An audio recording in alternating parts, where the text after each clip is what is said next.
Welcome to the Voice of Grace All-Star, where we tell stories around us from the perspective of children. Today, we are privileged to have award-winning author and illustrator, our well-known friend, Amalia Hoffman, with us. It's the second time for Amalia to be our interview guest. Last time, she introduced her book, My Monsterpiece, a 2021 Next Generation Indie Book Awards winner. Today, Amalia brings her new masterpiece, a book called Masha Munching. It is about a goat called Masha who munches happily on hay, tree branches, and slurps water every day. Masha grows tired of eating the same food every day. She thinks it's her lucky day when finding the Bistro Magnificent. Can Masha satisfy her desire for wonderful food while staying true to herself? We would love to discuss more fun facts about this fascinating story. Let's welcome Amalia. Thank you very much. And thank you for inviting me. I'm very excited about it, and I would love to answer all your questions. Hi, Miss Amalia. Hi. Have you ever been to a farm before? What animals do you know? What is your favorite animal? In her new book, Masha Munching, Miss Amalia includes many farm animal characters, bringing a sense of humor and excitement to the story. These include pot-bellied pigs, goats, ducks, and a penguin. All these farm animals eat with Masha in the story. Miss Amalia, I'm so happy to meet you again. The illustrations of the animals you include look like they were glued together. How did you create these fascinating illustrations? Actually, the illustrations for the book do look a little three-dimensional, like they're popping out of the page. Mm-hmm. And the way I do it is a technique called cutout. And I can actually demonstrate and show you. And you can actually, at your leisure time, you can really try to do it. The idea was that I wanted to create a book where there's a lot of motion.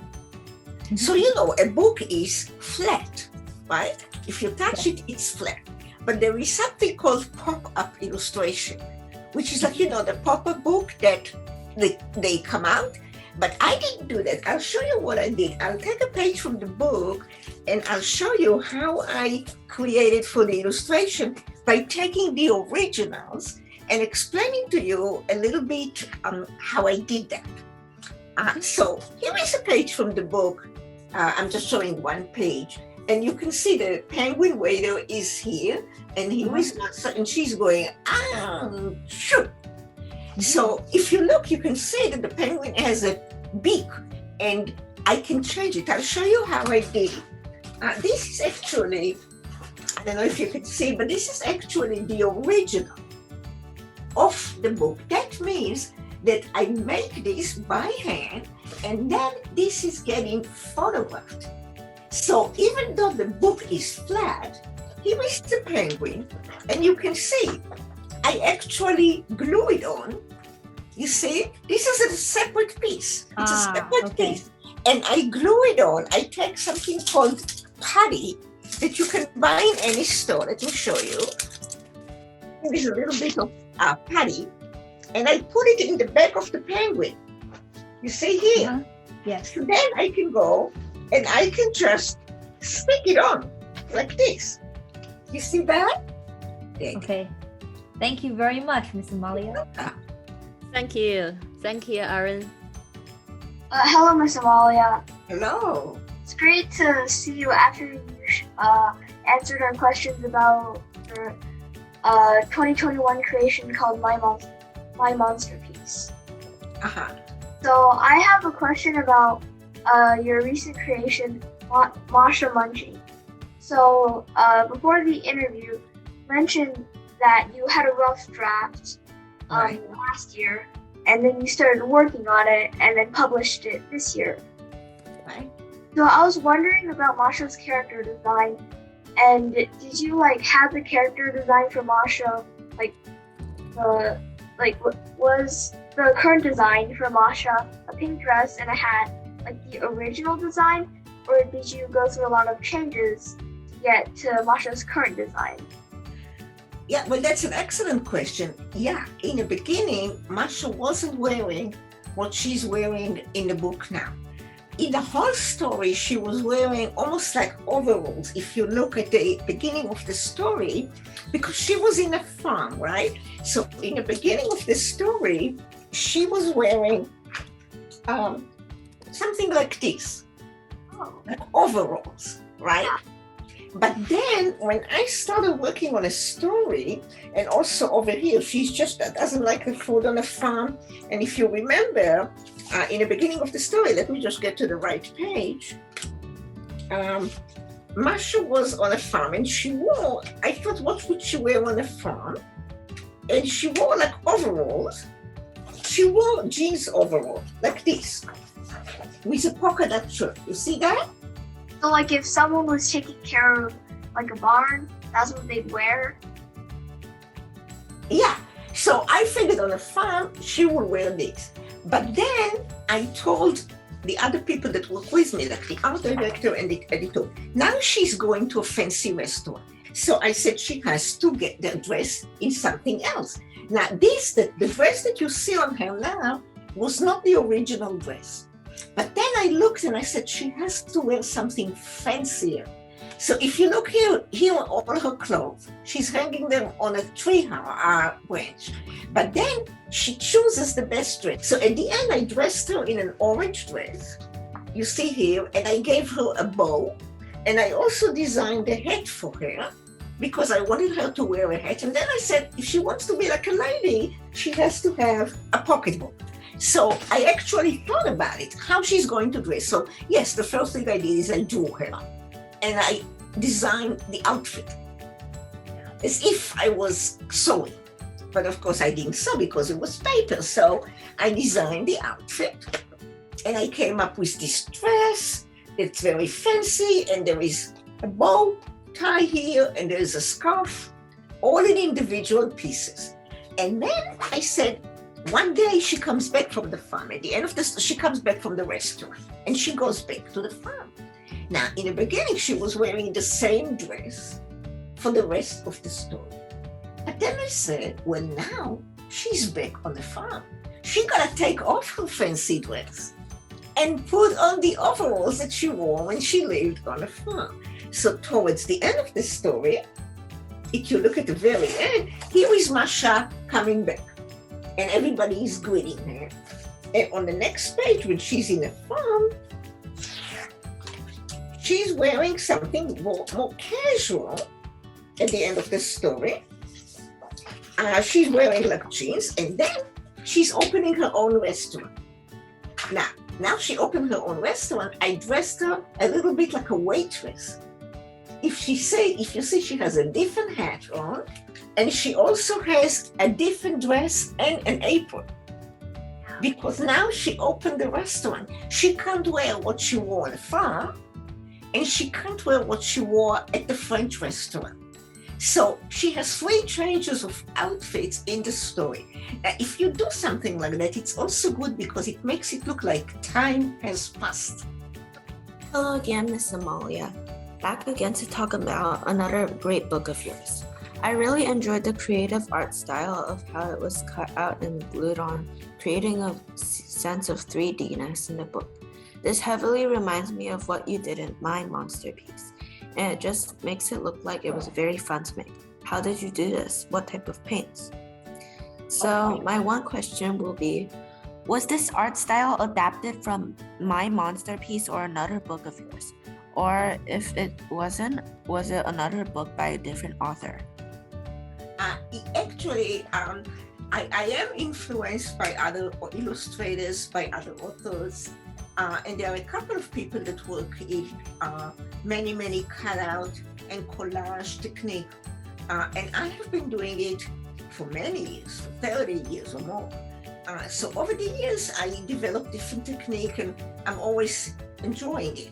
Now, My Masterpiece, I had some cutout and some things that was smeared with my fingers and something too. So yes, but it's not like this book is influenced by My Masterpiece, because all my books have things that are similar in a way. That means the character might be different, but you know, the way I work with my hand is different. Just like there are people that only work and do art on a computer, or there are people that only paint with watercolor. and there are people that do pencil. So sometimes you combine all this technique, and of course, the more books you do, the more you get used to working certain way. In this book, I only did color, but in my masterpiece, but I had books that I have done before that. So I have books that are only in watercolor, and I have books that are done more in pencils. I have many books. I just did a book for very young kids, as if young kids make the world.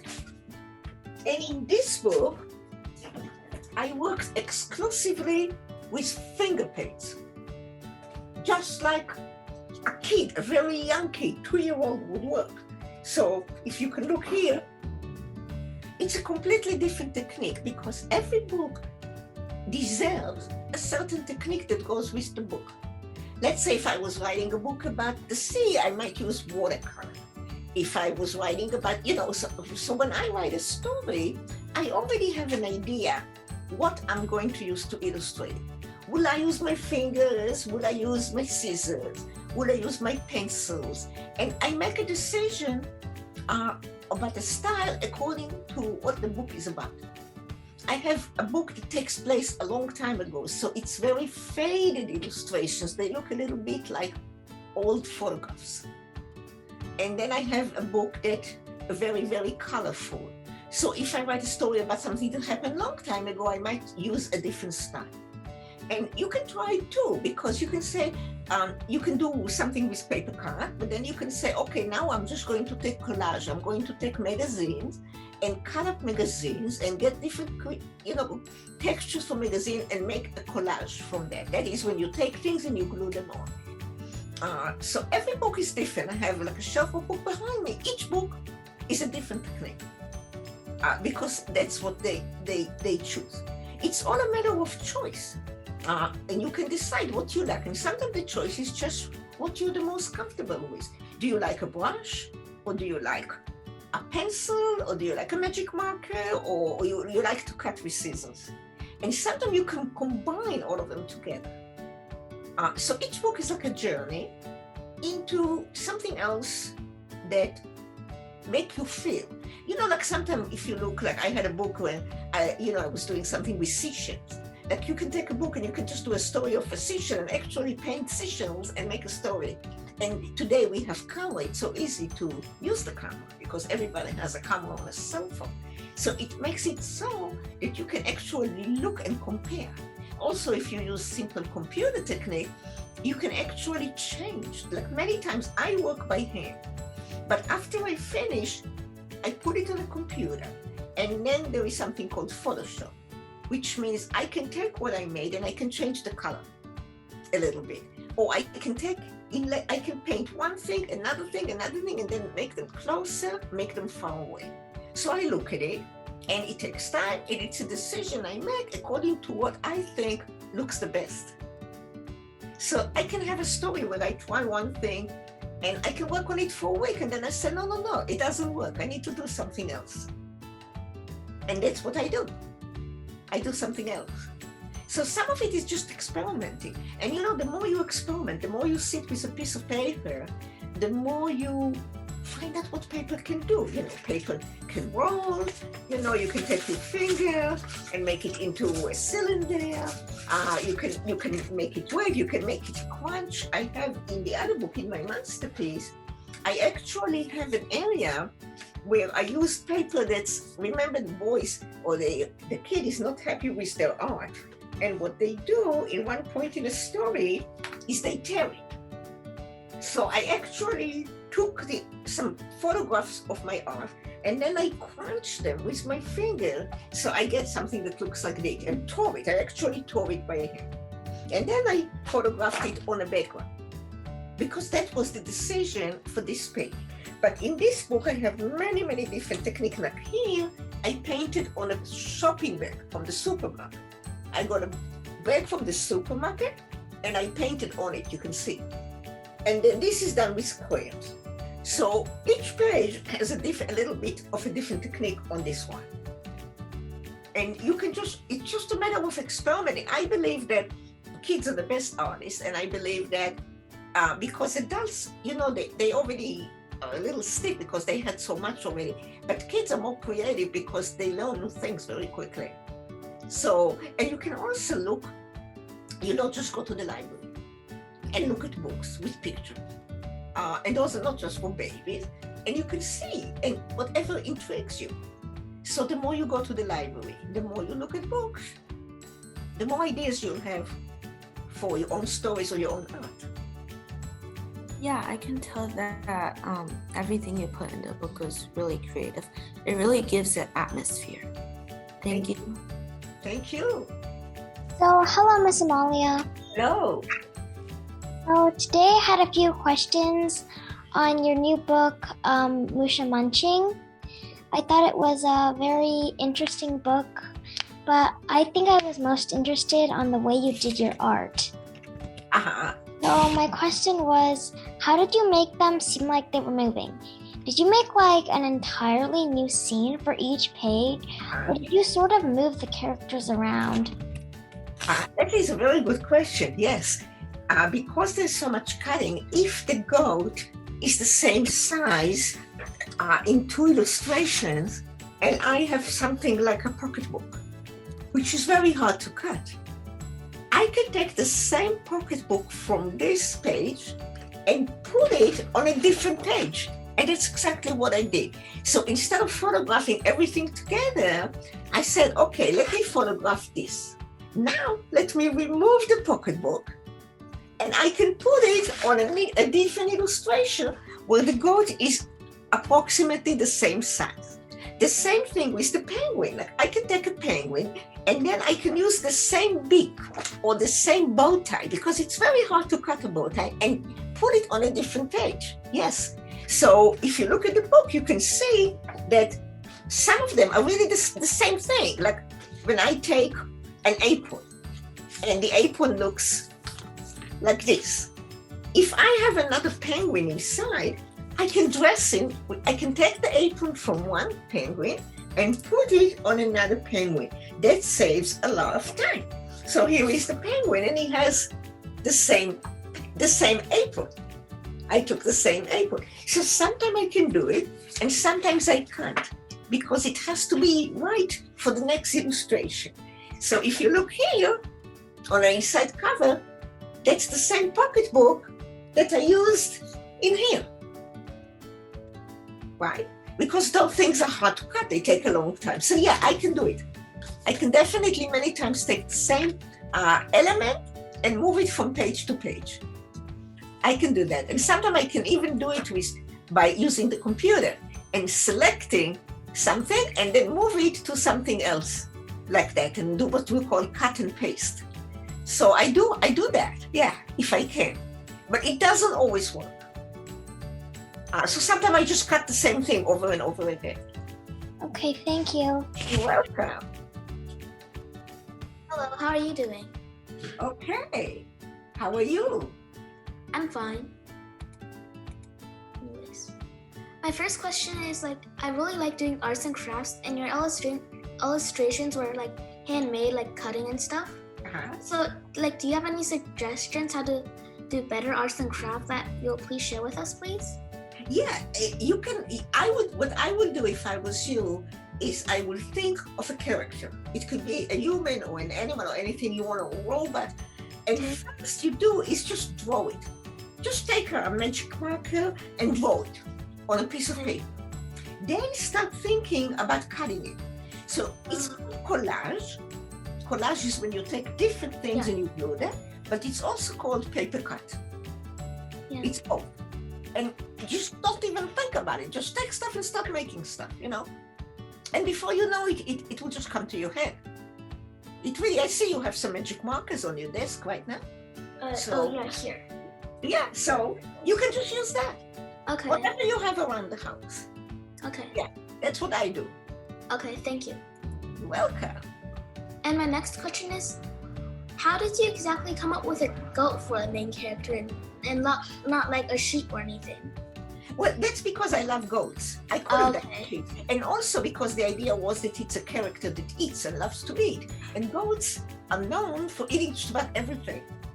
If you went to a goat, it will start nibbling on your shoes, it will nibble on your head. So that's why I wanted a character that loves to eat. And loves to eat strange things like wood and straw, because then it becomes funny. Now, if a character goes to a restaurant and eat the food in a restaurant, that's not funny, because everybody can go to a restaurant and eat the food that the waiter offers you on the menu. But the idea was that Masha doesn't eat that food. She eats the food that she remembers from the farm. So the wood in a farm reminds her of the legs of the table because it's wood. Okay. And the basket reminds her of the straw because it's made out of straw. So then it becomes funny because she's all fancy, she's dressed up, and she's going out like a big lady, but she's really a goat. So it's funny because when you read it, you say, well, can you imagine that you went to a restaurant and somebody nibbled on a table and ate the table? Wow. So that's how I come up with the things, because I want it to be unusual, not what you expect. Yeah, That's what you do in a story. You can make it take a turn and do things that are completely unusual and probably will never happen. But if they happen, they would be very funny. Yeah, that's what I mean. And goats are funny because goats will do. They eat lots of That's why I stuff. picked the goat. Yeah.